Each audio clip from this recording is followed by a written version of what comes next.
Então, vamos lá. Vamos tratar agora da ética profissional no que se refere à atuação dos psicólogos em empresas privadas. Eu acredito que essa pode ser uma realidade de vocês, né? Considerando que vocês trabalham numa cidade que é um polo, né? De confecção de calçados, não um polo calçadista. Eu acredito que vocês serão, espero, inclusive, que vocês sejam, em sua grande parte, absorvidos pelas empresas da cidade. Eu acho que elas vão poder se aproveitar muito, né, do trabalho dos psicólogos na área organizacional do trabalho.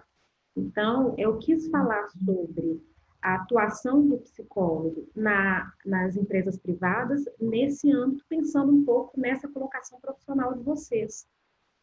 Como eu acho que pode ser uma possível colocação profissional de vocês, mas a gente pode estender isso para outras áreas.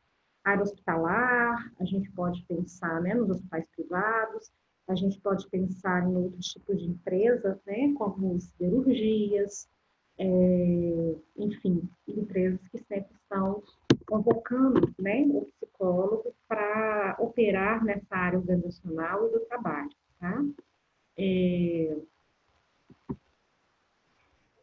Esse texto que eu passei para vocês é de alguns autores que se aprofundam bastante nessa temática da psicologia organizacional do trabalho, são autores de referência nessa área, tá? E eles começam o texto, né, tentando, né, pensar em que consiste uma profissão, né? Quando a gente se coloca no mercado de trabalho, quando a gente vai exercer uma profissão, em que consiste esse fazer, né? Eles vão dizer que uma profissão, ela é mais do que simplesmente utilizar ferramentas e conhecimentos para atender problemas específicos, tá? Eles vão dizer que uma profissão, ela envolve uma comunidade de pessoas, né? São psicólogos, né? Não é só um psicólogo isolado, e em torno de uma base mais ou menos comum de práticas. A gente pode dizer que as práticas são mais ou menos comuns, porque nós temos várias teorias, né, que orientam as nossas práticas psicológicas. Esses profissionais, essa comunidade deve compartilhar de valores e regras de conduta. Para isso, né, tem o nosso código de ética com todas as suas regulamentações. E essas regras de conduta, elas devem assegurar tanto o padrão de qualidade dessas nossas intervenções, quanto as relações com os nossos pares, né, com os colegas psicólogos e com a sociedade.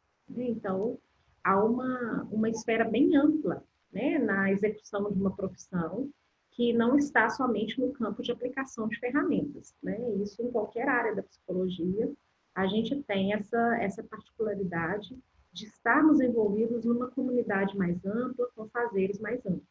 Tá?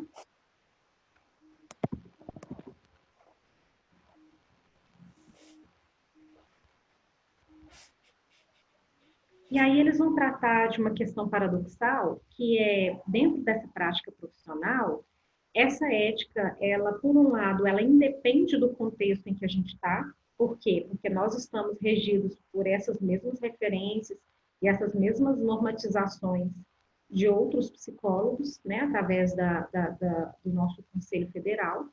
Mas a ética também tem uma parte que ela depende do contexto, né? Eu preciso considerar a especificidade do contexto para uma prática ética, tá? Então, aqui tem uma citação deles. Conquanto, né? Então, ao mesmo tempo que os desafios éticos estejam postos ao psicólogo, independentemente de contextos em que se inserem, sabemos que o fato de inserir-se em organizações o expõe a questões específicas desse campo de atuação, assim como em outras áreas cujo locus de trabalho sejam instituições. Então, ao mesmo tempo que a gente tem uma ética que nos contempla enquanto comunidade, nós também temos particularidades que cada campo vai trazer, né, para a vivência da ética e para a prática da ética. E aí, no que se refere ao contexto da psicologia organizacional e do trabalho, nós temos aqui dois pontos que os autores colocam para a gente desenvolver, e eu vou desenvolvê-los ao longo dessas duas aulas, que é a noção de compromisso social e o compromisso ético. Eles vão articular essas duas dimensões que, segundo eles, devem estar articulados no trabalho do psicólogo organizacional e do trabalho. Não só deles, né, como a gente viu agora há pouco, está relacionado à prática do psicólogo como um todo, mas nesse contexto vai ter algumas características específicas. Nós vamos ver algumas características específicas da articulação do compromisso social e do compromisso ético.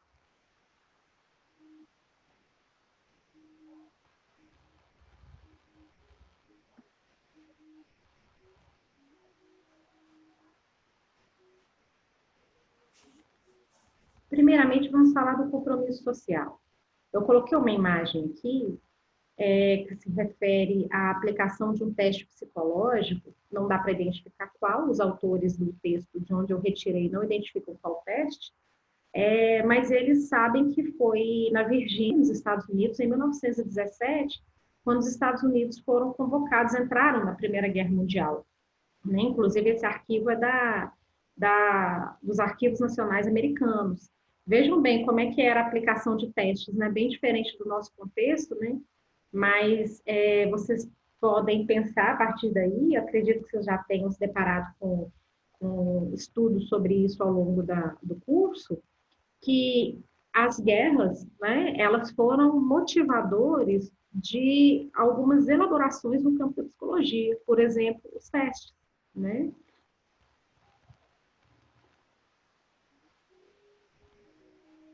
Ah, tá, eu vou voltar nisso, tá, Elaine? Vou voltar nesse exemplo prático da ética, como depende e independe. Nós vamos falar disso aqui ao longo do texto, mas o que eles quiseram dizer é o seguinte: a nossa noção de ética, ela não pode estar restrita a uma ética geral da profissão. Cada campo em que a gente atua, ela vai demandar da gente soluções para questões éticas que às vezes não acontecem em outros campos.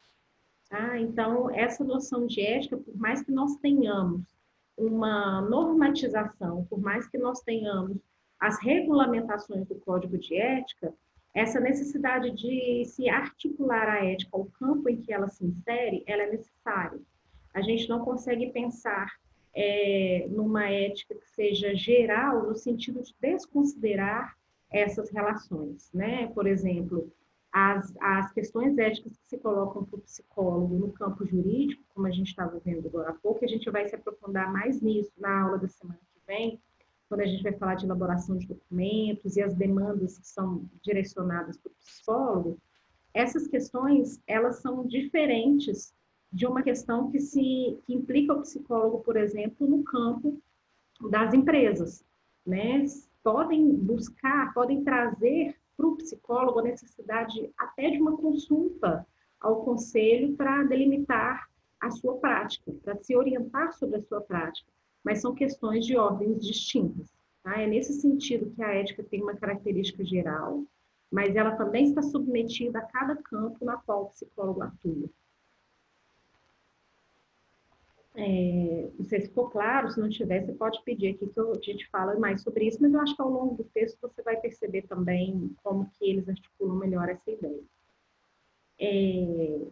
Então, a gente vai ver que algumas práticas psicológicas, elas foram implantadas, inclusive, para atender demandas sociais bem específicas, como, por exemplo, a elaboração de testes para selecionar soldados para a guerra, né?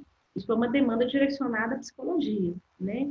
Então, os campos de atuação, não só da nossa profissão, mas de outras profissões, eles são criados e desenvolvidos a partir de demandas direcionadas para a profissão.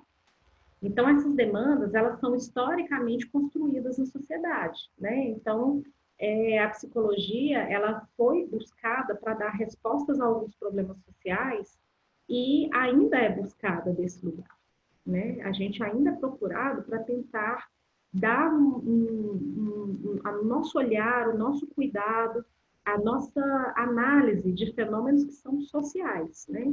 Então, qualquer prática profissional, ela se insere em uma relação mais ampla, com demandas e resultados para a sociedade. Né? Quem demanda quer respostas, né? Se eu faço uma pergunta, eu quero uma resposta. E o psicólogo, ele está inserido nisso, né? Se a sociedade demanda do psicólogo uma resposta para determinado fenômeno, ela vai esperar a nossa resposta.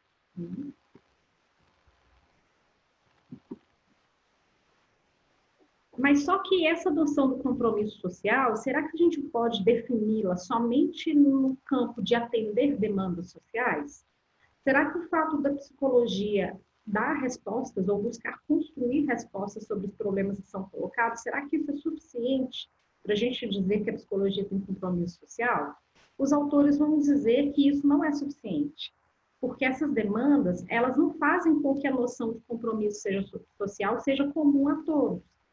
Por exemplo, eu coloquei aqui uma citação deles, mas também coloquei uma, uma ilustração que é de uma matéria que saiu semana passada, gente. Semana passada? Hoje é que dia? Hoje, dia 8. Essa é dessa semana, de 5 de julho. Tá? Essa reportagem que eu trouxe para vocês, 5 de julho de 2020.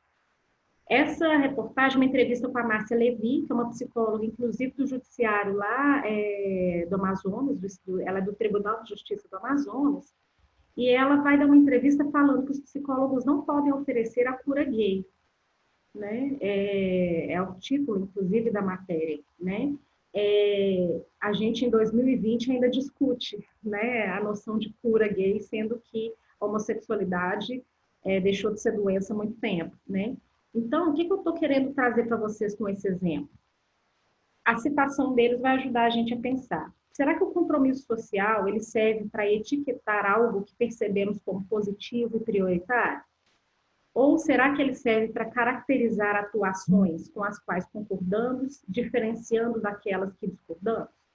Porque vocês vão de convir comigo que a elaboração de uma estratégia de cura gay para ser aplicada por psicólogos, ela atendeu também a uma demanda social. Tá? Ela não é isenta, né, de uma articulação com o campo social. A gente tem uma demanda aí, mas será que essa demanda social que foi atendida pela proposta da cura gay, será que ela é compromisso social para todo mundo? Né? Então, a noção de compromisso social, ela não está restrita a atender demandas. Tá? Ela envolve um conceito bem mais amplo do que isso. E aí, os autores vão trabalhar a noção de compromisso social, buscando, inclusive, a definição deles no dicionário, desses dois termos. Né? Eles vão trazer que a noção de compromisso ligada a uma obrigação e um envolvimento com determinada situação, tá?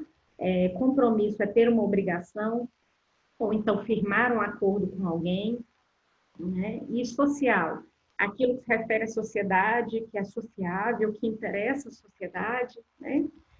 E aí eles chegam a um certo núcleo, né? Eles chegam a um certo núcleo que seria compromisso social. Se a gente for pegar a definição expressa no dicionário, ela diz para a gente de algo que é de interesse da sociedade. E aí um grande dilema, um ponto crítico que eles colocam, né? Como podemos definir o que é interesse da sociedade? Quem tem legitimidade para traçar essa definição? Né? Que concepção de sociedade a gente utiliza para categorizar um conjunto de interesses que são sociais e diferenciados que não são? Tá? Então, a noção de compromisso social, a gente fala muito sobre ela, a gente ouve muito e lê muito a respeito, mas esses autores estão trazendo para a gente uma prática psicológica, né, uma prática da psicologia, que é o nosso campo, para ser tratada como compromisso social, ela envolve muito mais do que atender as demandas. Tá? Isso é o que eles vão trazer para a gente como questões, e eles vão trabalhar isso até mesmo no ponto que é responder a críticas que são direcionadas ao campo da psicologia organizacional e do trabalho. Muitos psicólogos, inclusive, nomeiam o campo da psicologia organizacional e do trabalho como sendo uma área que não tem compromisso social. Tá? E eles vão questionar isso, mas o que a gente está chamando de compromisso social? Tá? Se tem alguém me chamando, ninguém querendo entrar por enquanto. Continuando, então.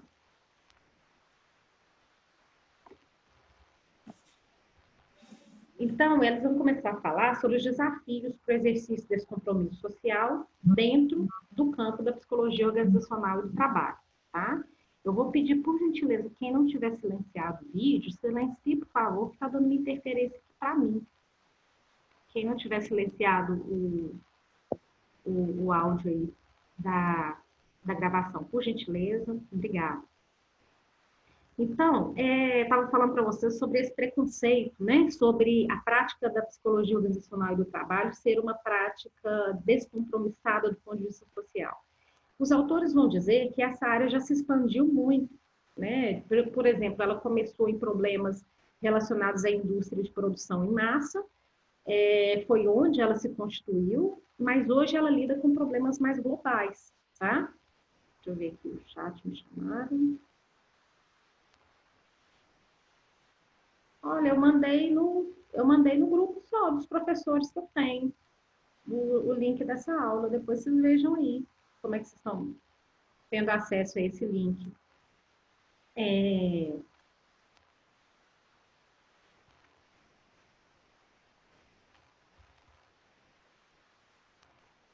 Tá bom, Cláudia, você chegou a tempo ainda. A gente está indo bem devagar hoje, tá?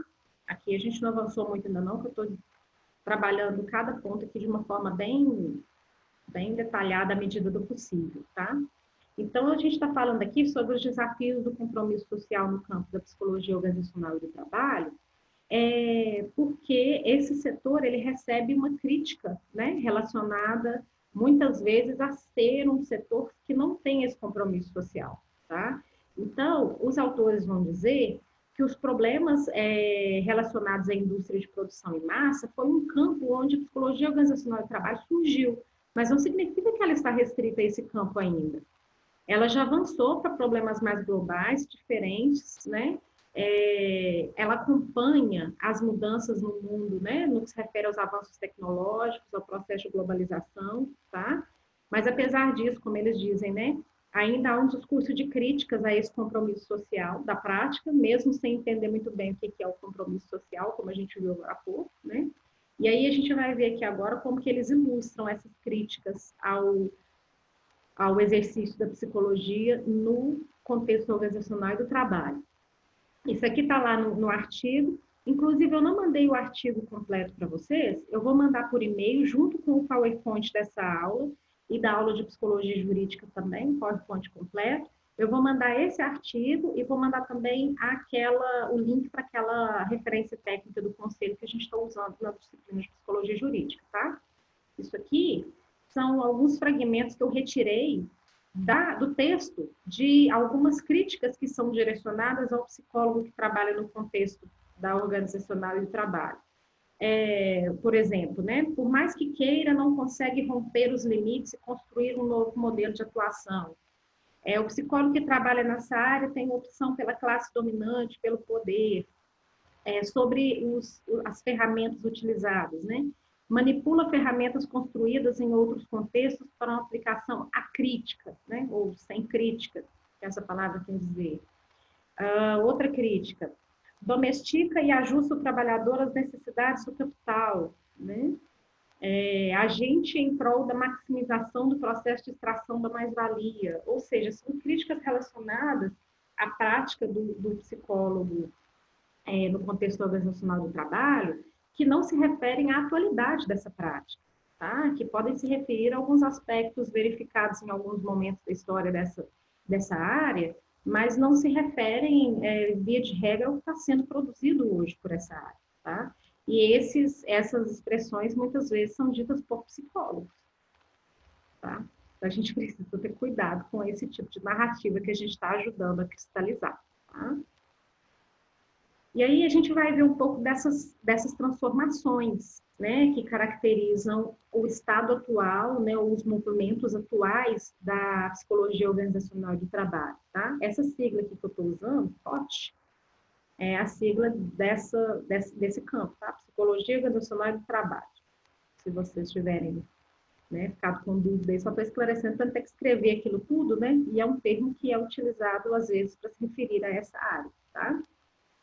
Então, quais são essas transformações que esse campo está atravessando e que ele está tentando acompanhar, né? Práticas tradicionais executadas com novas ferramentas, por exemplo, há uma análise de impactos das novas tecnologias, Tá? Então, as práticas tradicionais, que eram a análise do impacto do trabalho sobre o homem, hoje eles estão analisando, inclusive, o impacto das novas tecnologias. Nós temos psicólogos da área trabalhando hoje, inclusive, essa utilização dos mecanismos virtuais para as atividades durante a pandemia, por exemplo. Né? Eles estão atentos, estão desenvolvendo estudos sobre isso. Existem também novas práticas, como, por exemplo, o estabelecimento de programas de saúde e bem-estar, né? Isso, naquela época lá de constituição do campo, isso não acontecia, né? E hoje acontece. Então, são novas práticas, tá? Desenvolvimento de ações que não estão restritas ao nível técnico, mas que também avançam para o lado tático e político. Por exemplo, quando esses psicólogos que trabalham na área se dedicam a consultorias, ele não está voltado somente para a execução técnica do trabalho da empresa. Ele não está voltado só para esses aspectos aqui do impacto do trabalho sobre o homem, mas eles estão também pensando em como que aquela empresa se organiza. Né? Por exemplo, a gente pode pensar o exemplo de consultorias que são feitas com empresas familiares. Esses psicólogos, eles investigam quais são os campos de força que se articulam, né, naquela empresa que às vezes é composta por pais, filhos, netos, tá? Então a gente tem vários estudos sobre isso, vários estudos estão sendo feitos sobre esses temas, né? Que não se restringem somente à execução do trabalho, tá? Além disso, tem uma expansão para vários tipos de organização. Hoje nós temos psicólogos organizacionais do trabalho em instituições públicas, cooperativas, ONGs, que são as organizações não governamentais. Tá? Eles não se referem hoje somente à indústria, né? Eles trabalham a noção de trabalho em vários campos, tá? Em várias formas de instituição. E também nós temos a atuação desses profissionais hoje em dia em campos para além das organizações, por exemplo, considerando o desemprego e a reinserção no trabalho. Tá? Eu estava seguindo uma página recentemente, não me lembro qual rede social que era, mas que falava de práticas de reinserção de ex-detentos, né, através do trabalho na sociedade. E eles contavam com vários profissionais, dentre eles o psicólogo, né, que trabalha para tentar reinserir esse sujeito no mercado de trabalho, né, reintegrá-lo ao laço social que a gente constrói através do trabalho, tá? Então, nós vemos psicólogos dessa área trabalhando para além das empresas, tá? No campo do trabalho de uma forma geral. Então, nós falamos sobre o compromisso social, os autores, eles levantam o que a gente está considerando compromisso social para a gente dizer que os psicólogos da área organizacional não têm, tá? É isso que eu gostaria de chamar vocês para pensar, assim, quando vocês ouvirem, né, vou admitir aqui. Quando vocês ouvirem essa crítica, né, essas pontuações sobre uma ausência de compromisso social por parte desse profissional, que pode vir a ser vocês no futuro, né, futuramente vocês podem estar trabalhando nessa área, eu espero se assim vocês queiram, pode ser que vocês enfrentem esse tipo de situação, né, eu acho que cabe, diante de uma crítica como essa, pensar, mas o que você está chamando de compromisso social? Né? Como é que está definida essa noção de compromisso social? Né? E aí, cabe vocês verem até lá no artigo, que eu vou mandar para vocês, esse artigo que a gente está trabalhando hoje, como que eles desenvolvem mais aspectos além dessas questões que eu trouxe para vocês. Tá? E agora a gente vai falar sobre o compromisso ético, que é aquele segundo ponto que os autores definiram lá. Tá? Então, como é que a gente vai considerar o que é ético? Né? O que é compromisso ético no trabalho dentro de uma organização? Inicialmente, eles vão dizer para a gente que esse compromisso ele não se reduz ao cumprimento e o conhecimento do código de ética, tá? Aqui, ó, a Jaque também está dizendo sobre ter ficado aguardando o link. Eu sugiro que vocês combinem direitinho depois como é que vocês vão compartilhar o link da aula, tá? Porque já são duas pessoas, a Cleusa e a Jaque estão dizendo que aguardaram o link e não receberam, tá? Então, depois vocês conversem entre si para vocês delimitarem isso melhor. Eu percebi mesmo que na primeira aula todo mundo chegou quase que junto, e na segunda vocês foram chegando aos pouquinhos, né? É interessante vocês articularem isso melhor aí para vocês chegarem, né, o mais próximo possível do horário de início. Então, continuando aqui, os autores eles dizem que o compromisso ético não é só cumprir o código, não é só conhecer e cumprir o código, né? Eles citam outros autores, né, que também são muito conceituados nessa área da psicologia organizacional do trabalho, tá? Quem tiver interesse nessa área, vai lá na referência do texto que eu vou mandar e procurem artigos desses autores aqui, vocês vão ver que eles têm uma densa bibliografia sobre isso, tá? Esse artigo, os autores vão dizer que realizaram um trabalho, né, um estudo sobre os dilemas éticos que os psicólogos enfrentam, e eles perceberam que os profissionais eles têm dificuldade de associar alguns preceitos éticos que estão lá no nosso código às práticas profissionais nos campos deles, né? Eles vão levantar problemas de ordem de interpretação mesmo, do que quer dizer o código, de uma operacionalização também daquilo que o código define na prática, né? Então, eles vão dizer que os psicólogos estão atuando mesmo tendo dificuldades de relacionar o código de ética com a prática dele, tá? Por exemplo, né? Um exemplo que eles dão nesse texto que a gente está trabalhando. O psicólogo considerará as relações de poder nos contextos em que ele atua e os impactos dessas relações nas atividades profissionais. Além disso, além de considerar que existem relações de poder, eles ainda têm que se posicionar de forma crítica em consonância com os princípios do código. Tá? Então, isso é o artigo 7º do nosso Código de Ética. E aí, qual a questão que eles levantam sobre a interpretação disso e a aplicação disso? Eles vão perguntar se, assim, como articular os princípios do código, principalmente os princípios de 1 a 3, vão falar sobre a dignidade, a integridade, né, o cuidado com situações onde o bem-estar, né, a integridade do sujeito possa estar sendo violada, eles vão perguntar como é que a gente vai articular esses princípios às situações em que a própria possibilidade do trabalho está submetida às relações de poder. Então, a ideia deles é o seguinte, se o psicólogo é convocado a tratar das relações de poder, como isso se coloca quando ele está inserido nessas relações de poder? Tá? Então, isso é uma questão que eles vão colocar, assim, né? Será que é uma coisa tão simples assim, cumprir o código? Né? Ele é a nossa referência, a gente precisa se basear nele, mas os autores estão dizendo que o compromisso ético, ele não se refere somente ao cumprimento do código, tá? Muitos profissionais, inclusive, têm dificuldade na compreensão desse código, tá? E aí eles vão entrar, ainda discutindo essa questão de ética, né? Eles vão relacionar a ética empresarial ao que o psicólogo vai enfrentar nesse contexto, tá? A ética empresarial, eles vão tratá-la nas seguintes circunstâncias.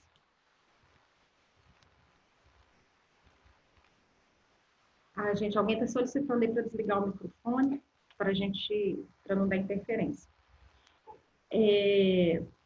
Então, os autores vão considerar que a prática da ética do psicólogo, e aí aquela questão, não sei se foi a Sandra ou se foi a Eliane que colocou no início, eu acho que vai ficar mais claro agora. A resposta vai ficar mais clara. A execução da ética do psicólogo, ela está relacionada muitas vezes à ética da empresa na qual ele trabalha. Ela sempre vai estar articulada a uma noção de ética que é da organização. Tá? E aí os autores vão dizer que os coletivos humanos, as formas que o sujeito encontra para se agrupar, né? Os coletivos humanos ou esses grupos que detêm o poder, né? Eles definem normas e valores para a organização. Tá? E essas normas que eles definem, elas configuram valores e padrões de conduta dentro daquela organização. E às vezes até extrapolam, né? Que permitem falarmos de uma ética ou de um compromisso social daquela organização. Então, o espaço em que o psicólogo está, muitas vezes na função, né, de um profissional, essa organização, ela tem uma ética própria, tá? Ela tem uma forma de difundir seus valores e padrões de conduta que vão influenciar o trabalho desse psicólogo, para além daquela ética profissional que nós estamos referenciados, tá? Eu espero que tenha ficado mais clara essa noção também que eu coloquei para vocês lá no início. E aí eles vão dizer, é impensável que as organizações da sociedade capitalista, que é o modo de produção do qual a gente faz parte, né? É impensável a gente achar que eles não são subsumidas, ou seja, não estão incluídas nessa ordem do capital e que os trabalhadores tenham por função trabalhar contra essa ordem ou a favor dela. Ou seja, os trabalhadores são admitidos numa empresa para trabalhar, né? Eles não têm uma função lá dentro de desconstruir as normas da empresa. Eles vão se submeter a elas, tá? Em função do trabalho, né? E aí eu vou fechar a aula com um exemplo que vocês devem ter verificado aí. A gente está falando aí de ética da empresa, os valores da empresa. Vocês devem ter visto, né, no mês de abril, essa cena. Ficou bem divulgada, né, nas redes sociais, acredito que tenha sido mostrado também na TV por diversos momentos, em que alguns funcionários, eles se ajoelham na porta de um estabelecimento para um protesto pela abertura do comércio durante a pandemia. E aí, esse caso foi parar na justiça, né? A procuradoria apura, né, o protesto em que funcionários se ajoelham na Paraíba pela volta do comércio. Há denúncias de que os empregados foram obrigados pelos patrões a participar do ato em Campina Grande. Vocês percebem como que há uma ética e como que há uma transmissão de valores e de conduta das organizações? E que a nossa ética profissional, por mais que ela questione esse tipo de circunstância, a partir do momento que o profissional está na empresa, ele vai se deparar com esse tipo de situação? É nesse sentido que eu falei de uma ética, né, que orienta a nossa prática e do confronto ou da articulação, dependendo do caso, com uma ética que é uma ética da empresa, que é o lugar que eu trabalho, tá? Então, essa matéria aqui de 28 de abril, acredito que vocês devam ter visto, né? Eu coloco aqui para a gente fechar, para a gente, né, para ilustrar esse ponto, né, do compromisso ético do profissional no ambiente da organização, né, da psicologia organizacional do trabalho, no campo da organizacional do trabalho. E na próxima aula a gente vai continuar a falar um pouco sobre essa questão da ética e como a psicologia organizacional do trabalho pode lidar com essa articulação do compromisso social com o compromisso ético dentro do espaço que ela está. Ok?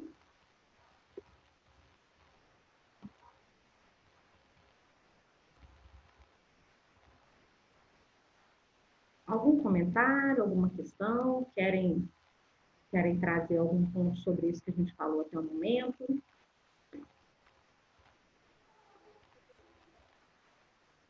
Tá claro, né, Elaine? Ô, Diga, Juliana, Luiz. Alô, Juliana? Pode falar, estou te ouvindo. É só para falar com o pessoal. É o seguinte, é porque eu estava colocando os links das aulas, certo? Em todos os pessoal que está no grupo, só que hoje não deu tempo. Eu estava colocando no grupo de formatura, estava colocando na questão, só tem um grupo lá que é só assuntos acadêmicos, e estava colocando na linha de transmissão. Mas hoje eu estou que não deu para me colocar não. Aí eu comecei aí quando eu coloquei onde estava, e coloquei na linha de transmissão, e o segundo eu coloquei só na linha de transmissão. Aí o pessoal que não entrou aí me desculpa a falha aí, mas que são diversos grupos nossos que tem todos e alguns não estão. Então, vou colocar tudo só na linha de transmissão que tem todo mundo, não falta ninguém. Então, toda vez que tiver as aulas, o link de aulas vai ser na linha de transmissão. Beleza, aí já fica acordado, né, que vai ser só mesmo esse espaço, aí todo mundo já fica orientado a procurar lá, esperar o link lá, tá?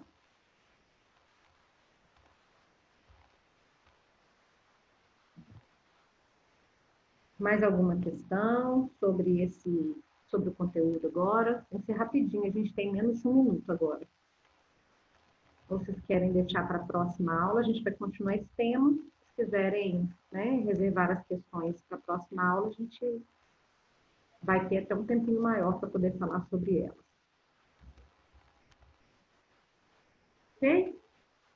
Então vamos encerrar o Zoom antes do Zoom encerrar a gente. Até semana que vem, gente. Um abraço. Qualquer coisa, falem comigo aí durante a semana, tá? Ok, tchau. Tchau, tchau. Um abraço.